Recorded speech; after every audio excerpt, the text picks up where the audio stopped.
Hello and welcome to episode 2 of Each Sold Separately, Collect Them All, an action figure podcast with me, Colonel Rains Carr, and your friend and mine, Brian Charles Rooney.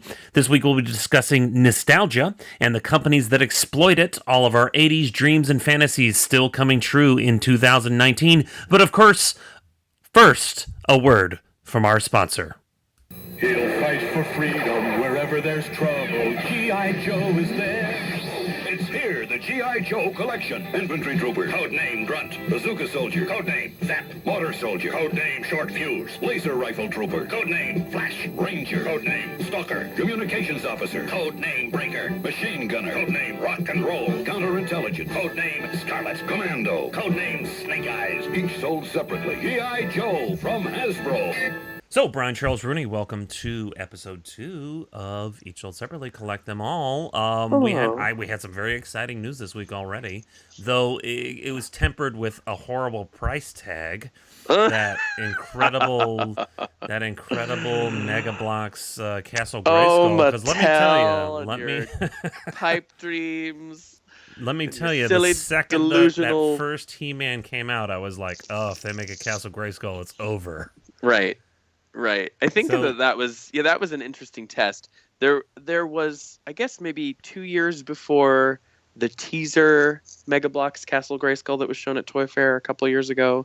Some person put online pictures, and I have them, so I'll post them in the Instagram account. But the person posted pictures of Castle Grayskull, the Fright Zone, Snake Mountain, and I think every vehicle from the vintage line, all done in Lego style.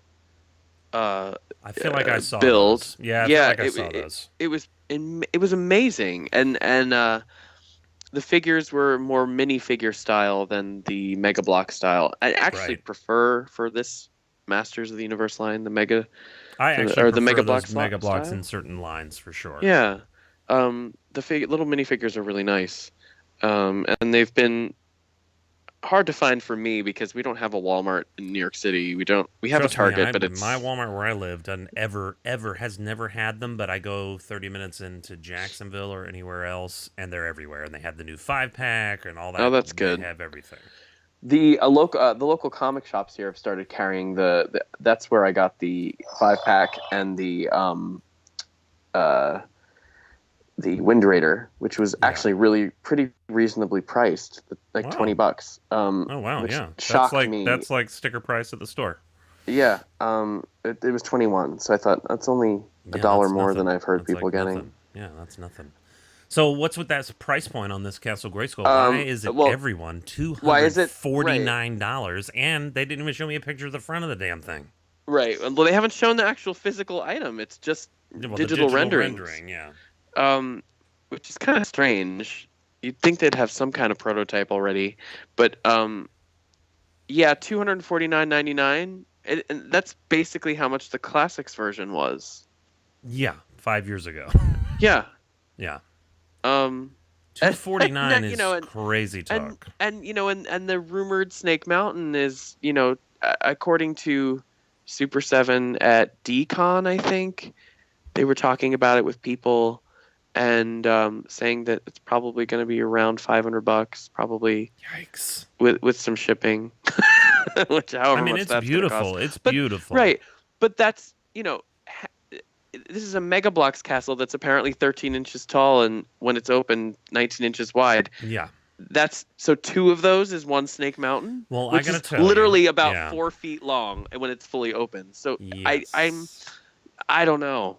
Let me tell you, I have the Mega Bloks USS Enterprise that came out a few years ago, the big giant Star Trek ship that they tried to charge that kind of money for. Right, and it was an Amazon exclusive, and Amazon put it on sale like once a month for half price, and then it was 75% off, and now you can get it for like $50 instead of $250 or whatever that they charge. Yeah, because no, I think they realized that it was just too darn expensive. So I'm hoping that this Castle Grayskull will do the exact same thing, and we'll be able to reasonably get it if they actually make the dang thing. Because let me tell you, the USS Enterprise, I do have it in my toy room here, is incredible. Right. It's beautiful. It's incredible. And if the Castle Grayskull turns out anything like it, It'll be really exciting. But I'm telling you right now, I'm not paying. Hello, Mega Bloks No, and GameStop, not paying no. $250. You can eat that. No, thank you. Yeah, I'm sorry. Especially now I mean, Master of the Universe collectors are going to buy it no matter how much it costs because You they nerds, have no self-control. like yourself. No, well, yes, but I'm not buying it unless I can get it on sale. It's just nuts. Um, Especially because there's so much product right now. Yeah, There's you can't afford. I mean, there's too much of everything. Yeah, there's the 5.5 inch line. There's the classic size collector's choice line. The Club Grayskull line. There are even more Funko Pops coming in for Masters of the Universe. There are more Dorbs coming. Apparently, there are, at least according to people finding leaks and actually lists released by Funko, at least from last Comic-Con. There are reaction figures from Super 7. There are new books coming out. There's the new Princesses of Power. Princesses plural because, we got to make it different. The She-Ra and the Princesses of Power line that's coming, which is probably going to be, Wow, it is. These toy lines know how to troll you Masters people, don't Yep. they? They Oh, know yeah. how to just, yeah, they got you Oh, right by yeah. the you-know-what. They Yeah. know how to get you. But It's I'm not. all, yeah, right. It's your little nostalgia for being a little boy playing with Castle Yeah. Oh, Grayskull. what's that? Nostalgia? Nostalgia. What's Now nostalgia? That's that's a something we should probably marketing talk stroke about. of genius. It's a great marketing strategy. It's Nostalgia. funny you mentioned that company Funko. I'd never heard of them until you just said it because I feel Right. like they're the ones that make bobbleheads, right? Something like that. Did you That's what they Google them did in for the like last few 25 seconds? years, 20 years. They make bobbleheads and then they're a $1 billion company all of a sudden. Yeah, no, Yes. which is pretty funny. But I have one thing before we do talk about maybe Funko and how the power of nostalgia helps sell things because I got a room full of it that I'm sitting in. So I'd like to clear up something from our last episode where I had falsely said that your strawberry shortcake was homeless. You told me that you had a gazebo and her trailer, which is strawberry shaped. Yes. Is that Trailer. true, Yeah. or is she sadly living like a sad homeless person on the streets of New York? Strawberry snort cake. Uh, hooking and doing tricks for berry Whoa, pie. Um, whoa! no. She don't smell She like has strawberries no more. her trailer, which you could call the trolley, Berry Happy Trolley or whatever it's called, and which is complete and has all of its tickets, which is rare. It's actually really cool. It's a little berry train. It is really cool. So Yeah, she lives and then inside that at the no, moment. well, that and the gazebo, which was always kind of something I coveted that my neighbor had, because it's cool. It's literally a white gazebo, and it opens up and on both sides, and there are two hammocks inside, which Yep. is what caught me. And then it has an area to store food and clothing, because Well, isn't if she you've got gonna a place to sleep. isn't she gonna freeze her ass off in there during the wintertime in New No, York? Like it's no, February, isn't she gonna freeze it, her ass off? it's Strawberry Land. There's no winter. Oh, jeez, you're killing It's like me. Florida. Oh, you're killing me. You're killing me. All right, fine. Jeez, Just then. like So Florida. tell me this. Tell me this. You told me last episode that in the 2000, you went to that toy store and you saw the 2000X Masters of the Universe line, Yes. and you freaked out and went nuts because it Mhm. sort of rang. It sort of harkened back to your childhood, and it sort of rang some sort of bell inside you that said, "Hey, I need this." So Mhm. what was that what was that nostalgic power for, particularly Masters of the Universe? BCR Duke, if you're out in the streets looking for him. Um, God, please. um, he's also star of stage in case you're on Broadway somewhere. But God. what was that power of that nostalgia to get us into that conversation that made you feel that you had to consume it, you had to have it in your home? Well, I think if you want to get really personal about it, which I think Oh, is I why, do. well, it's why nostalgia marketing works, I think, because it directly hooks you back into memories of happiness. Christmas, Hanukkah, birthdays, whatever, rewards for doing well in school, and the pure fun that you may have had as a kid because of your toys or watching cartoons or whatever it is that you did as a child that caused you to have fun. For me, He-Man and She-Ra Masters of the Universe was a particularly important and powerful source of happiness for me in a rather chaotic environment. I'm not going to go into a lot of specifics, but you too. Oh, huh? yes, yes. I think a lot of kids from the '80s probably, Yes. or just maybe in all of humanity, have had. Yes. Our parents were their from the 70s. They were like, it's not the 50s anymore. I don't have to stay Yeah, married. See ya. yeah. I mean, that's For good not reason. For uncommon. good reason. Yeah, yeah. Yeah. I can't say that my parents splitting up was a bad thing at all. If I kind of wish it had happened sooner. Yeah, Not to get too dark, mine the same but way. you know. Mine the same way, mostly because I got all those toys, like I told you last time. Well, yeah, you had a big. That worked out real well for you. It really did. Both sides competing to be the best toy giver is pretty sweet. But yeah, I so for me, it's and as we discussed last time, it's kind of an art collection, pop art. I consider toys to be pop art, and to me, that's something that's always been interesting to me. Me too. So nostalgia, I think, particularly for kids of the '80s, is a huge part of why anyone who grew up then collects now. And I think toy companies started to recognize that, partially because a lot of those people grew up and started working there. Most certainly, yeah. And so they're like, oh, well, I remember He-Man, I remember G.I. Joe, I remember Transformers, I remember My Little Pony and Strawberry Shortcake and Rainbow Bright, and any number of other toy lines that were successful. Ninja Turtles, that's getting into a little later, but that worked really well, and it started around 2000, 2001, I think, with He-Man, My Little Pony. Those are the two that were kind of particularly significant in my awareness. G.I. Joe and Transformers, I feel like, never really completely went away. They never did. There was lulls. Yeah. Where lulls in popularity, but they sort of crossed generations a little bit. Right. I mean, but around that time, there was a huge resurgence. I just remember going to Times Square Toys R Us, which is sadly gone. Yeah.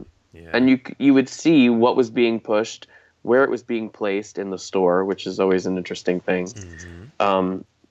He-Man, was front and center for a good month, and then they shifted it around the store 50 times,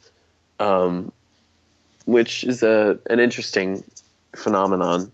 You can tell which toy companies have, or had Toys R Us's ear and had it more influence than the other. And in this case, it's Mattel versus Hasbro most of the time.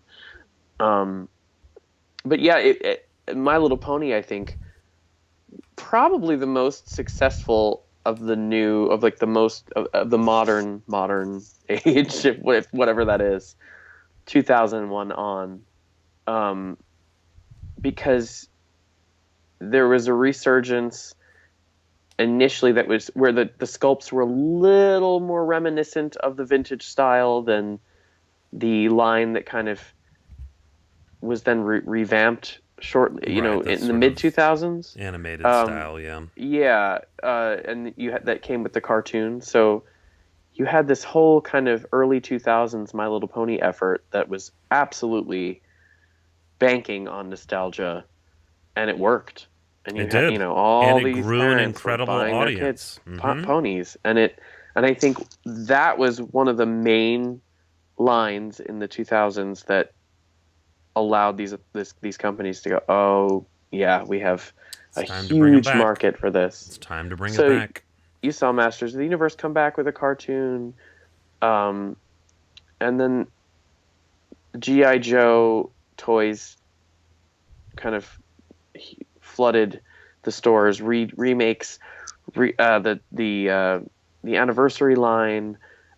Transformers then had a new cartoon, and then another one after that. Yeah, Transformers just continually had it. G.I. Joe had two. Oh They my, weren't very successful, but they had right. two. And yeah, those They Transformers were ones, it's good. like they never I stop. Those Transformers yeah. ones never stop. The Transformers has just been nuts, and that's it. And then the movies happened, and Hasbro really had its act together getting that stuff done. I can't say that Mattel has been successful in that way, or as wise about it. It's really frustrating. I mean, how many years has there been a Masters of the Universe movie in the works? The option with Sony, I guess, had just run out recently, and they re-upped with Sony, and now they're saying they're actually going to be starting filming in Prague. I know. I saw they showed that this week. Since last time we talked, they put up their very location and they decided where they were going to shoot and things, which Right. is pretty interesting. So maybe they're moving towards it. It's the Masters of the Universe to me is a very difficult filmable property because it's so fantastical. I used to work at Disney Feature Animation. That was my 1st job in Hollywood. And they would say, I'd listen to Michael Eisner and all the directors, and they would say, the reason we make animated films is because you can't do that in live action. Right. Because it's fantastical situations that don't make sense in live action. And of course, now we're making live action versions of all those films, Yeah. all those Disney animated films, even though they're 99% digital, which is the same thing. Right. And they're just they basically were saying the reason we use this style of animation is because you can't do it. That was their mantra, like it was a mission, is because you couldn't do it in real life. And that's how I feel about Right. Masters of the Universe is, these glistening muscle men and their sexy ladies. I don't Right. know if it translates, number one, to the 21st century live action and where Right. we are in 2019. And I don't know. I mean, you would know more than me, but to me, as just a casual Masters fan and somebody who loved it as a kid, but Shida has not really been into it since as much. Right. I don't know how it translates to live. How do you translate it to Yeah, live I mean, action? well, that makes me think about the new She-Ra cartoon and how which I think has gone to the other extreme. If you think about how the characters were designed and drawn in the 80s, they were all kind of Amazon, Yes. gorgeous model types, even the villains. And that was the style at the time. Yeah, and I think they were beautiful and but they were still powerful, and there was still an edge to that, particularly the She-Ra cartoon, because it had female leads and the boys were secondary, which was groundbreaking and important. And now you have a version of that cartoon which is sort of actually breaking ground, because you have it's very the body types are all kind of anti-80s in a way. It's rare that there are characters who are lithe and kind of the traditional Amazon Barbie build, which is great. I mean, it's great to have that type of variance in the designs. However, I kind of wonder about the live action as well, because if you're going to start designing things that way in an animated style, you're going to have to address that in live action, because you're going to be speaking to so. at least somewhat to the same audience. And so is Tila going to be this conventionally, traditionally beautiful woman with a large bust and curves, or is she going to be, a thick warrior, or a muscle maiden, or short and stocky, or who knows, and how old is she going to be? She's a certain age in the cartoon, and then as the tales progress. But that's another question, because Hollywood keeps pushing everything younger and younger, because children have access to their parents' credit cards through, of course, their phones. So except for that dang Aladdin trailer that came out. I'm like, what is Aladdin and Jasmine, like 35? Oh yeah, that's true. Which Like, is strange, how because old are they? should be kids, and they're supposed to be like Aren't they Yeah, like Romeo Juliet kids she's age? probably like in the story is probably 12. I Yeah, mean, that's I what I mean. don't They're like know. Romeo and Juliet age, and you see the trailer, and Yeah, it's a couple of 35-year-olds in Will Smith painted blue. right. And meanwhile, Jafar's like The 26 handsomest, yes, Mr. and Handsome. sounds like me, which I don't understand. I'm like, where's the gravelly old, hello? Like, where's that?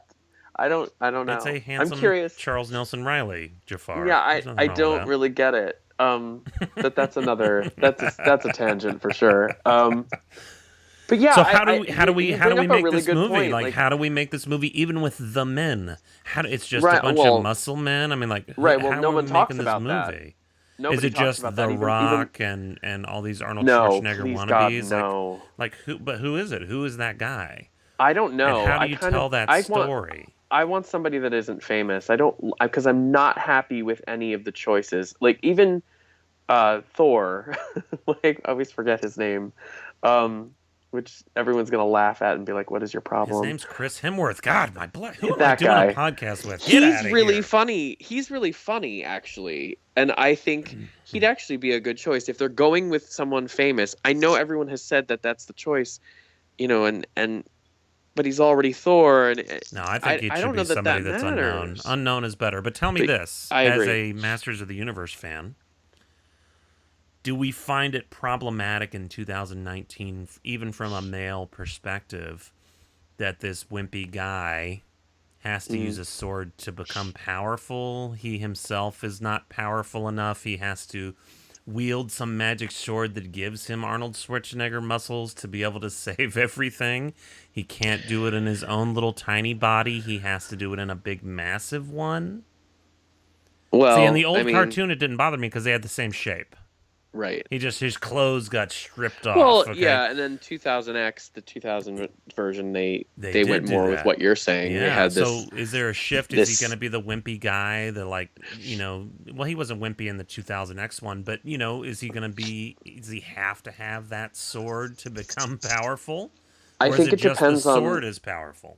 I think it depends on what the source material is that they use because there's the original mini comics had him not as Adam, Prince of Eternia. They had him just as this Right. guy who was a tribal warrior. Yeah, like Conan. That was just Conan Yeah, knockoff. Yeah. yeah. I mean, it was definitely modeled on that, and he leaves and It's called is a out. knockoff, not modeled.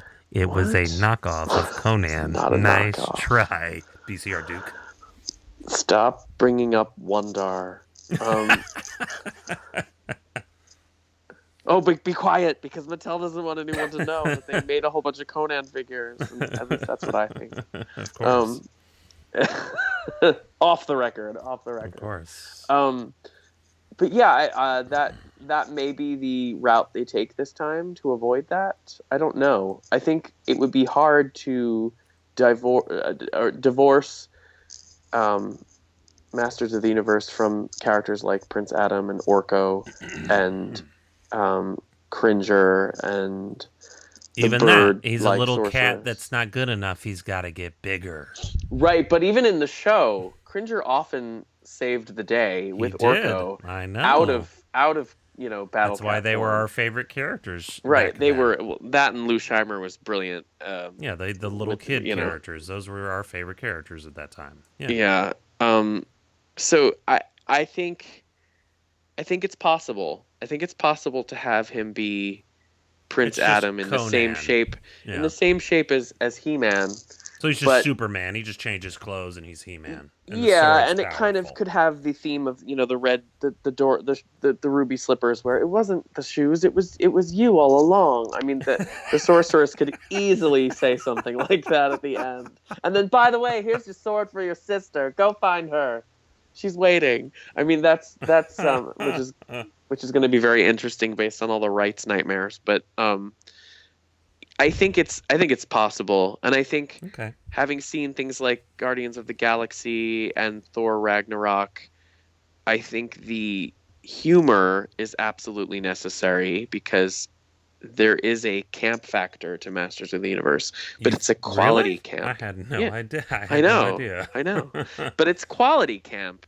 And I would use the 2000X comics that were done by MVC, MV Creations, as a good reference point for how a movie could work, because obviously comics are different, but the mood of those was spot on.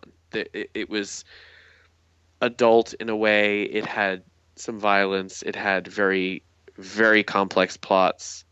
But it still had beautiful color. It still had ornate, fantastical designs Right. and choices. And I think that's possible. They I just think if need they made the the right choice, director and yeah. designers. I think if they made the choice to make it more adult, because that's their target audience. The target audience is you. And you told me how old you were last time. I don't remember, but it wasn't 15 or 20. It was older No, than that. I'm actually 26, I think, at this point. Yeah, I actually Um, saw Masters of the Universe cartoon on Cartoon Network in the 90s when I was a right. kid. I watched it on And, Netflix and I just binged it all one night. and I You just know, I loved it was so like, much that I had to collect everything for the last 20 years. I mean, it's no Power Rangers, but like, I had to yeah. watch Power Rangers after school every day. So you, And as a nostalgic property, yeah, exactly, right? As a nostalgic property, something that you do collect the toys and you follow along with the He-Man.org PowerCon crowd and the Mattel, and you keep abreast of the situation with Masters of the Universe because it's something that's important to you nostalgically. quite. Is a movie necessary for you? Is that something that you're dying to have, or is it just Oh, please bring me more toys and I don't care? I would like more media. Necessary only, yeah, only, but it has to be done right. It can't be garbage. It can't be, there were scripts over the last several years. One of them had Adam as a soldier in Iraq, and he was brought through a vortex by Zodak and trained to battle Skeletor. And there were, I think it was them and Man at Arms and maybe like Beastman, and that was it. And I'm like, nope, no thanks. That's That's hilarious not interesting sounding. at all, and that's garbage. Hilarious sounding. And then there was a script that had Randor die. King Randor, Adam and Nadora's father, die in the first 5 minutes. That's Like, Disney. really? That's Disney wanted to produce that. Really? That's a Disney film. I mean, come on. And then Eva Lynn dies, and she's telling the story, but then she dies, and then there was another version where it had Adam and Keldor, who's Skeletor, as brothers instead of Keldor being his uncle, which is if people don't know is the story. Keldor is the firstborn son, but he's blue because he's illegitimate, and then Miro, who is Randor's father, Adam and / He-Man and Adora / She-Ra's grandfather, marries a white queen and has Whoa. Randor, and Randor is the one who is So made he dumped king. Smurfette, and he Yeah, got basically. Okay. Well, there's another story about that she was a witch and she's thousands of years old and ensnares him, and they fall in love, and she actually does fall in love with him for real, and it humanizes her again, but she can't leave the island that she's on, and et cetera, et cetera. So he takes Keldor with him, and they're like, Fascinating. what? You have a blue child? Absolutely not! They took our jobs! Like that kind of, theme. So they wanted to make them brothers, because everyone has to be 13 now. Oh, everyone, God forbid anyone's older than 25 or 30. I mean, I'm not. I'm only 24. Right. I mean, 20, I had just a side note. I worked with someone on a project recently, did this musical using the B-52's music, and it was an amazing process and an amazing experience. But one of the guys in the show was turning 25, and he was yelling about how old he is, and I just thought, you're like one of the youngest people here. Yikes. What are you talking about, and why are you so upset about that? I just, it Well, I mean, drives me bonkers. Here's a question for you. Now, nostalgia is nothing new. No. And also in Hollywood, pushing things to a younger demographic is nothing new. I don't know. I mean, they've been doing it forever, but the think it's extreme in right the now. 80s, right? It was my parents' generation. It was all 50s stuff, right? 50s diners and 50s dance clubs and everything was Right. 50s, 50s, 50s and Yes. or it was hippie love child stuff. Every commercial on TV was for the, hippie songs of the 60s and whatever and Right. now of course, when I go to nostalgia restaurants like Johnny Rockets or something, they used to play 50s music. Now they play 80s music because that's At Johnny oldies. Rockets, really? Yeah, places That's like that they play weird. those are oldies, right? Now they play Right. the oldies. And Right. Well, now 2000, yeah. the 2000 toys that came out, in 2000, 2001 are now 18 years old. Yes, So, 2 years sure. from now they'll be vintage. Right. I They'll mean, be that's vintage in nuts. 2 years. Completely insane. No. So it's one of those things like now the nostalgia shift from generation to generation and now we're the older people, the middle-aged people. Try not to. Oh God, his face. He looks sad. Look at Oh. this. We're the middle-aged, and so they're hitting us as hard as can be, right? Who Oh, are you calling middle-aged? gee, shut up, Hordak. Or did I say that's Yeah. Hordak? Yeah. No, Okay. that's right. Sorry. Yeah. Yeah. Sorry. It took me a Yeah. second. I I'm remember showing off. names, I'm showing unlike off my yourself. 5.5 inch new Super Hey, 7 hey, keep Hordak your figure. 5.5 inch to yourself, okay? It's all That's blue a and red and snooze black. It's not fest. looking very good. It's got a skull-like head. It looks kind of scary. That's just Anyways, unfortunate sorry, and children. untrue. Sorry, Anyway, children. No, but anyways, now it's our turn for the nostalgia. So why do you think somebody like Funko, who made bobbleheads forever, and I would buy one every now and then, like I have the Mr. T one and stuff like that, right. and that was such a niche, weird market. The bobblehead thing, I always thought it was the nerdiest thing in the world. Like I was like, okay, there's nerds, and then there's people that collect bobbleheads. Right. Like that's real nerdy, and you saw them in the documentary on Netflix. Those people are nerdy, the original Yeah, bobblehead people. yeah, So why do definitely. you think a company like Netflix has been able to exploit this so incredibly with our generation? Netflix or Funko? Funko. Oh, you said Netflix. Oh, I said just they were a Which is an documentary on interesting. Netflix. Which is an interesting. Oh, right. Well, and Netflix is. They are. Oh, They well, they're a actually are. nostalgia network too. Sure, Yeah. they're rehashing Um. every old idea that ever, and that's fine. Good for them. They're smart. They're bringing back things, and Right. that's smart. That's very smart of them.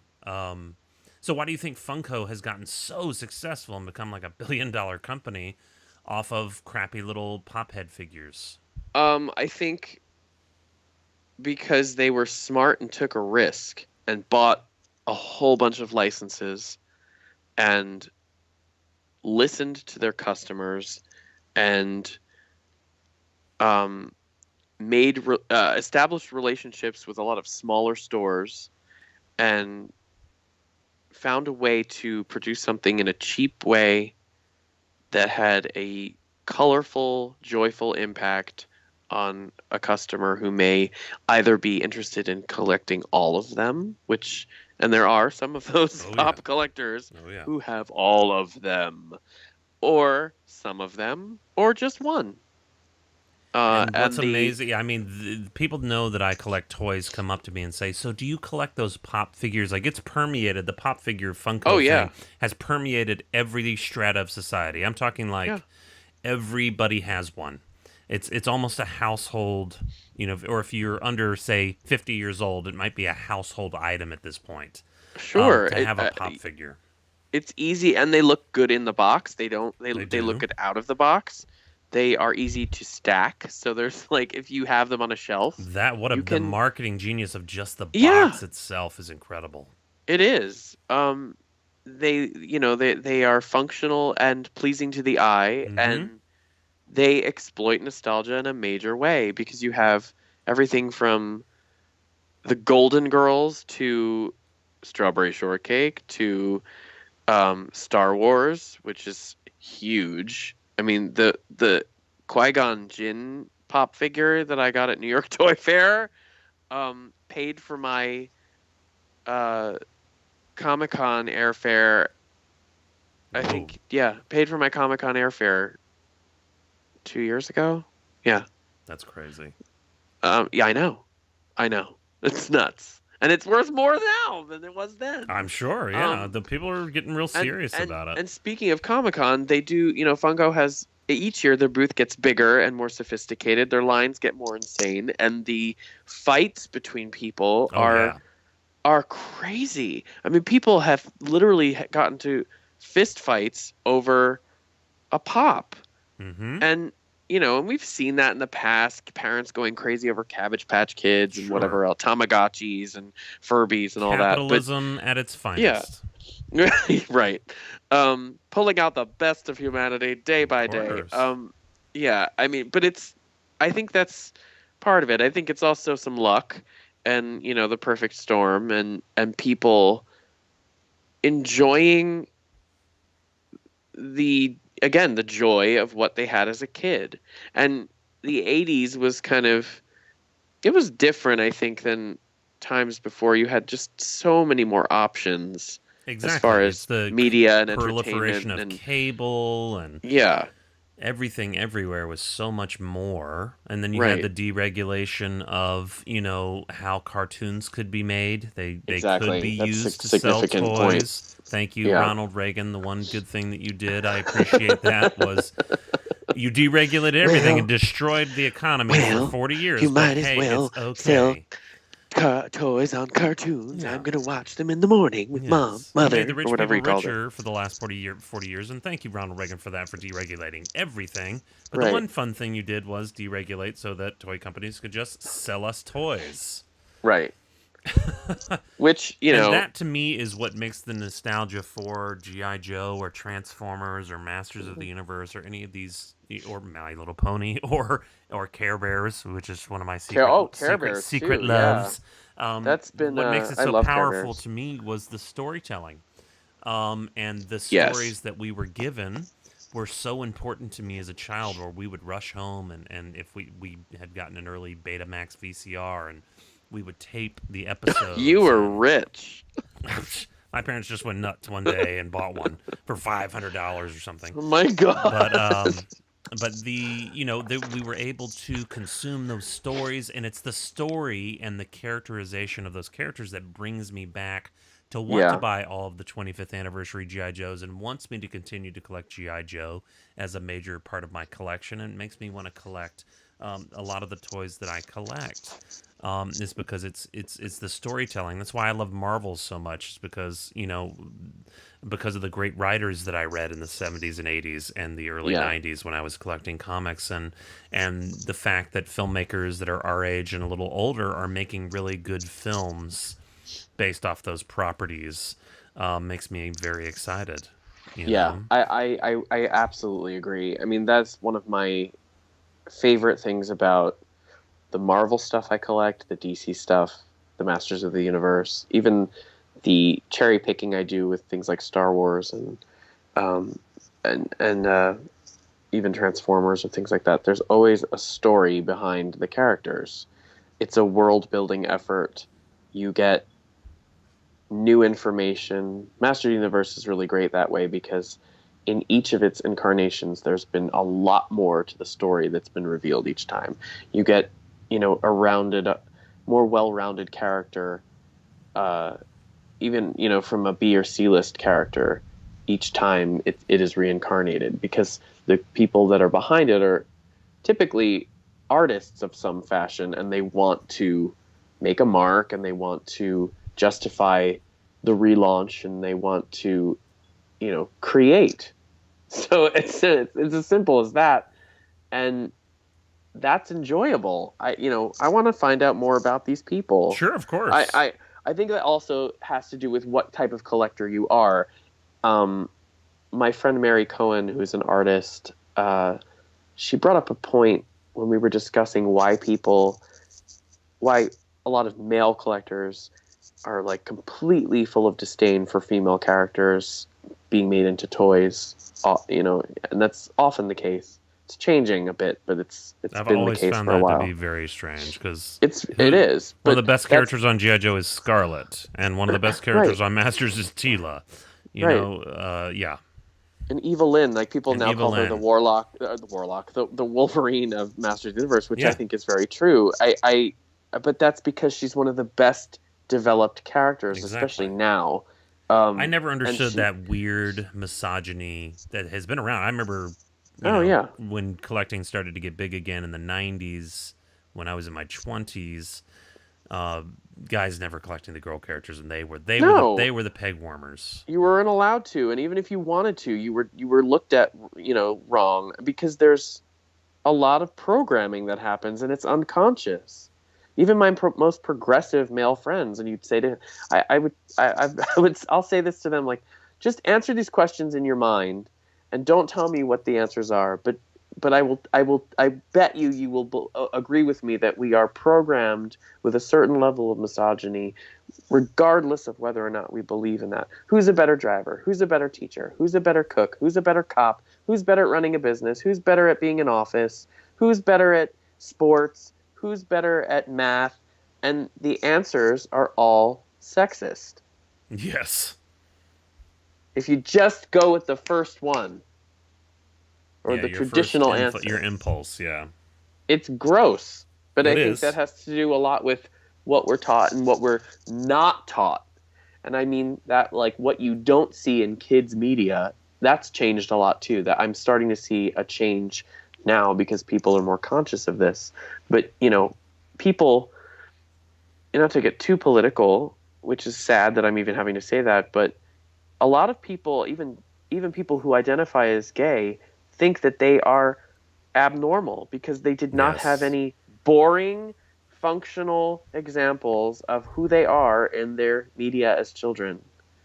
It was always the boy and the girl, or, and the girl had her role and the boy had his role. And you didn't see, like, in Happy Feet 2, where the two shrimp are, trucking along having their side plot adventure. Then the one is clearly interested in the other, and the other one isn't interested but doesn't care. And, and says, one says, we could adopt a child and everything be happy. He's like, oh, well, that sounds really nice. I don't know if that's for me, but, that wouldn't be so bad. Like, it's just sweet and nice, and there's nothing evil about it or hypersexual about it or anything. People in the Masters community talk about, well, maybe these two characters from She-Ra, Natasha and Spinnerella, are gay because they were presented as quote-unquote sisters in the cartoon in the 80s, and one is black and one is not. And people latched onto that and thought, this is something I can relate to. Like, I didn't have this. So it's become this kind of thematic point of interest. And I think because it's two women, it's been a little safer for people to stomach for some reason, ironically. Right. So that type of thing, it's not hypersexual. It's not scandalous. It's not dysfunctional. It's just there, and it's beautiful. And the more that happens, I think the more you have kids growing up realizing that, if you remove religious beliefs from the equation, if you really do that, if you really get intellectual about it and you think critically about it, I don't know that there's anything you can point to saying that it's wrong. And all that being said, I think that those type of cultural, I don't even know what you call them. I guess it's cultural, just characteristics for us, are the reason people react to things in their media, in their entertainment, the way they do. So you have men saying, like, I don't want women in plastic form in this, but they are avatar collectors. And my friend Mary, why I brought her up, because she said there are two types of collectors. There are the world builders and there are the avatar collectors. Not Avatar, James Cameron blue Avatar people.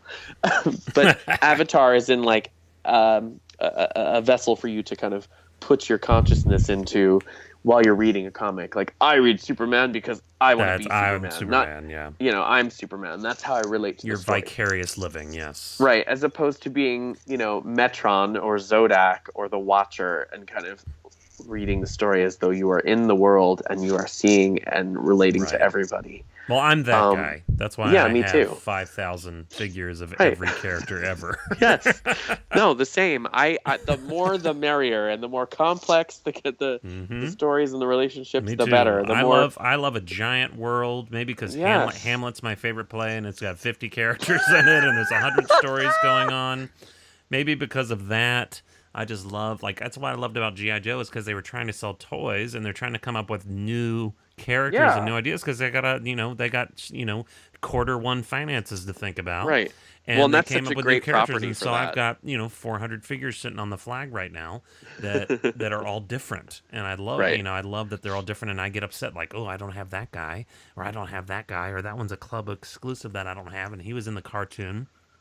Right. I try and limit it to cartoon only, okay? People that were on the cartoon. The original cartoon.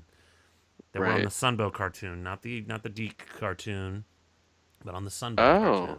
So that's what I limited to, though there's another 100 figures that says I don't limit it to that. Right, I was just going to say that's bullcrap, but okay, whatever you want to tell yourself.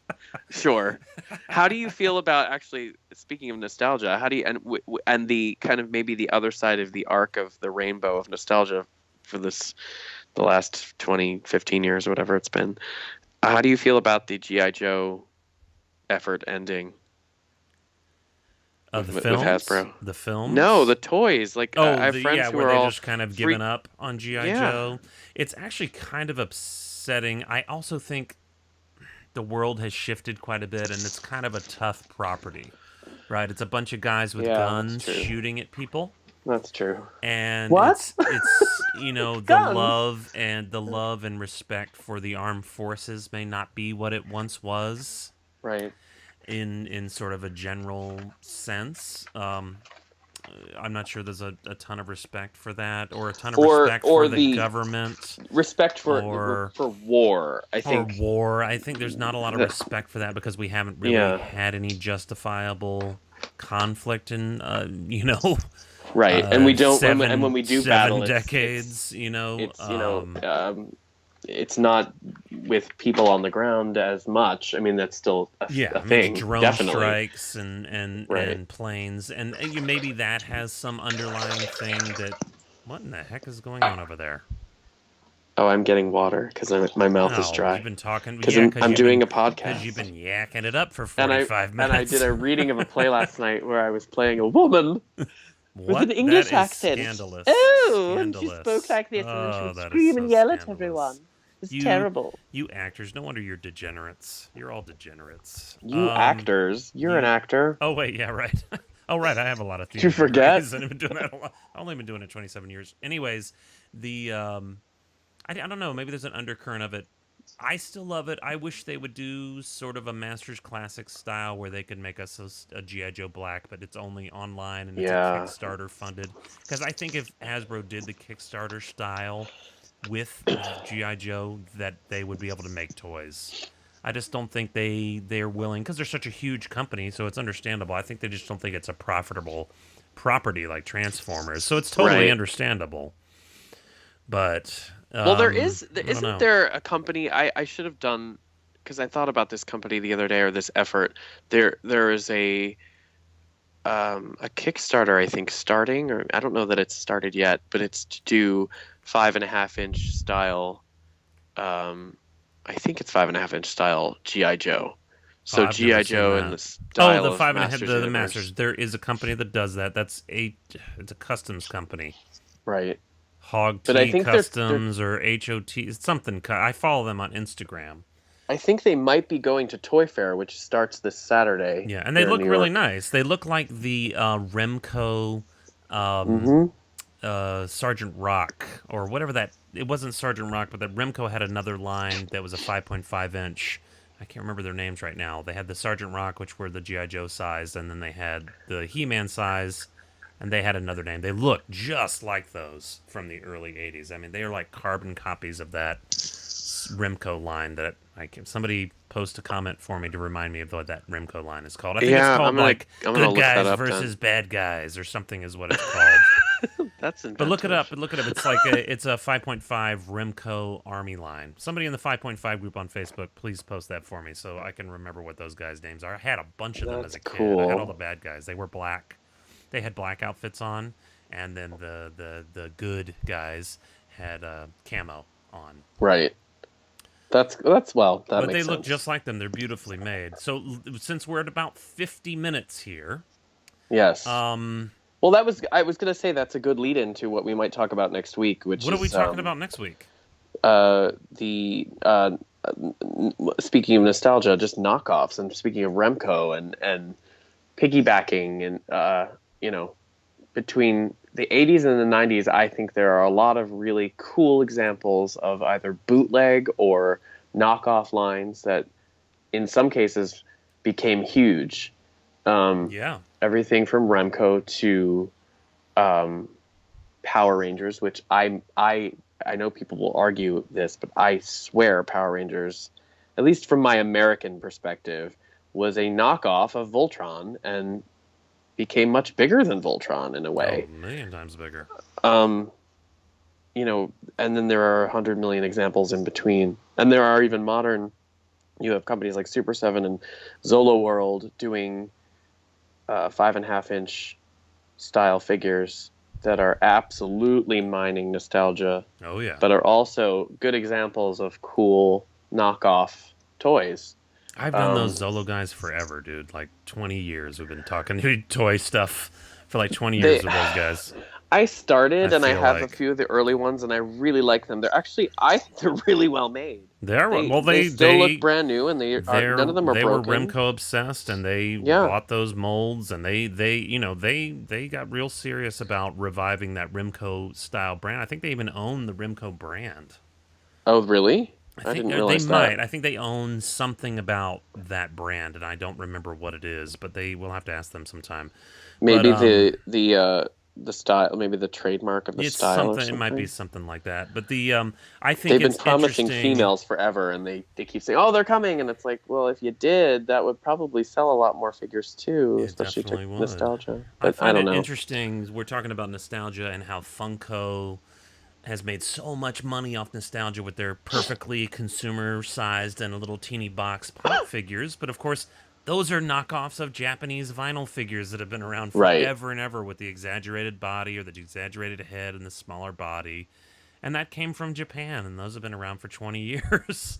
Yeah, there's a lot about that world that I've never known or been aware of, and only because of companies like Funko and Super 7, specifically for me, have I started to kind of look into the vinyl collector world. And some of that because it was big in Los Angeles, 10, 20 years ago. And then their Kid Robot brought a lot of that over. And I collected a lot of Kid Robot. And so I did a lot of research into that sort of kawaii world of collecting the little cutesy figures.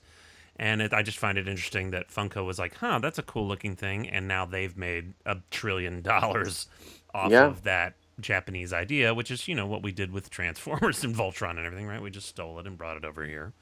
But tell me where everyone can get a hold of us now. Where can they find us now? We have a new Instagram account. We do, which I think is really smart because when we talk about stuff on this show, people are going to want to see a visual, and we're not on YouTube yet, so. Which I have been thinking about. I'm working on it. Might be a good idea. Yeah, but yeah, and you can go to Each Sold Separately podcast on Instagram and look at pictures and follow us, and we'll follow you back. And the good news is we're now on iTunes. We're on Google Play Music. We're on Stitcher. After we have 5 episodes, we'll be on Spotify. So we are reaching out to every corner of the universe. But my favorite part about Instagram is you can see a picture of Brian Charles Rooney playing with his Strawberry Shortcake set that I posted up. Oh my God, now I have to go to storage. That's all in storage. All the Strawberry Shortcake is in storage. We're actually going to change the name of the podcast to Each Sold Separately, Collect Them All. Strawberry Shortcake / action figure podcast. Hosted by Strawberry Shortcake. It's kind of like how the old Snow White ride at Disney World, and I think it's still at Disneyland, was like, oh, it's the Snow White ride, and then it was it's basically just terrifying. the witch. Yes, Like, terrifying. Yeah. featuring the witch, but she's like every scene. Well, it's called Snow White's Scary Adventures, and we'll have a Oh, it Disney was? episode because we're both Disney people. In I fact, didn't know why am I that. not I at actually- Disney? I'm an hour 50 minutes away. I should go there right now. I'd forgotten that it was called that. I didn't, or maybe didn't even know that as a Snow kid. And I White's remember Scary Adventures. I was 5 and I went on it with my grandmother, and I lost my mind. I mean, I still loved it, but it was like, it's such a what great is ride. going on? Still there at Disneyland. They took it away and they built the mine train at Disney. Wow, this is. Yes. See, we're going to talk about Disney, which is we great. can't do that because we'll talk for 10 hours. So, anyways, That's true. tell me what toy you're hunting right now before we sign off the air. What toy do you want more than anything right now? What are you? Oh my looking God. up? What are you What trying do I to want get? more than Just anything? this week. Just this week. Um, What are you trying to get? Me, it's still those damn Kingpin figures. I've been looking everywhere for them. Spider-Man, my Marvel Legends wave. Oh God. Hurry, quick! Oh, I don't know. I'm waiting for like all these pre-orders to come in I'm from not Super talking 7 some and stinking pre-order. I'm talking something you can find in a brick something and I mortar can store. find. Oh, Mystique. She's supposed to have been Exactly. released She's at this point hitting, at I know. Walgreens. Mystique is very exciting. And I've gone into, but I live in New York City, the Sahara Desert of toys. So Well, maybe never I'll gonna find. happen. Maybe I'll find two and send you one. Oh, that would be so nice. I kind of kept hoping Medusa, Except- the Walgreens exclusive, Yeah. a year and a half ago, 2 years ago, they showed up here first, and I was able to get them for a whole bunch of friends, which for me is a fun and wonderful thing. I love finding stuff and being able to send it to friends. But that was the only time that's ever happened about anything. Well, between this and our next podcast, please, try not to expose your 5.5-inch Hordak to anyone else, okay? He's yours and yours alone. All right. Well, have a lovely week. I'll see you next week. Thanks for listening to Each Sold Separately. Collect them all with Rains Carr and Brian Charles Rooney. Bye, everybody. Hordak and the evil horde are out to get He-Man and Skeletor. Hordak, Hordak. Skeletor, Skeletor. Who can defeat gruesome Grislaw and the sucking leech? Grislaw, Grislaw. Leech, Leech. Hordak and the evil horde. New from Mattel. Hordak.